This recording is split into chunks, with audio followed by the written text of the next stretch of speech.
फिक्र है आपकी कि आपको अभी तक सीटें नहीं मिली, आज चुनाव घोषित हो गया, 25 तारीख तक नामांकन की अंतिम तिथि है, अब क्या होगा? अगर मुझे ठीक से याद है तो जनवरी और फरवरी में भी यही फिक्र का दौर जारी था, जब ये था कि भाई साहब गठबंधन हो पाएगा कि नहीं पाएगा, सीटें तय हो पाएंगी कि नहीं तो पाएंगी। अगर मुझे ठीक से याद है तो फिर गठबंधन भी हो गया, सीटें भी तय हो गई, हम मिलकर चुनाव भी लड़े और जनता ने अपना मैंडेट दिया और उत्तर प्रदेश के अंदर हमने लोकसभा की एक मेजॉरिटी सीटें जीती।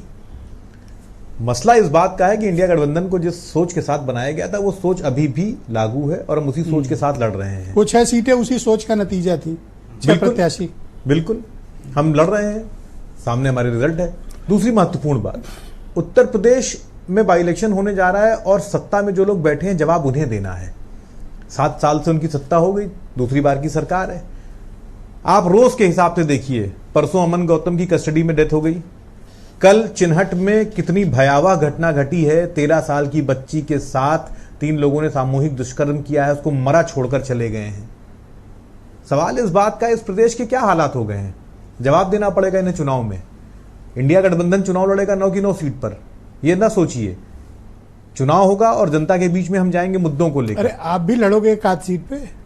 हम लड़ेंगे, हम तो कहते 9 लड़ेंगे, हम एक आध लड़ेंगे। निषाद जी भी लड़ रहे हैं। हम सवाल इस बात का है कि जब हमने गठबंधन किया तो हमने गठबंधन मुद्दों पर किया, पार्टियों का विलय नहीं किया है, हमने गठबंधन मुद्दों पर किया है और मुद्दे अभी भी प्रासंगिक हैं। अभी आप देख लीजिए 69,000 शिक्षक भर्ती का बच्चा घूम रहा है सड़कों पर, सरकोट करिए रिजर्वेशन का पालन नहीं हुआ है, वो सड़कों पे घूम रहा है। तो एकदम स्पष्ट है कि जिन मसलों को लेकर हमने लड़ना शुरू किया था वो उतने ही प्रासंगिक हैं। तो कब तक आप लोग का ये इशू रिजॉल्व हो जाएगा, सीटों के बंटवारे का? हम लोगों का इशू रिजॉल्व है।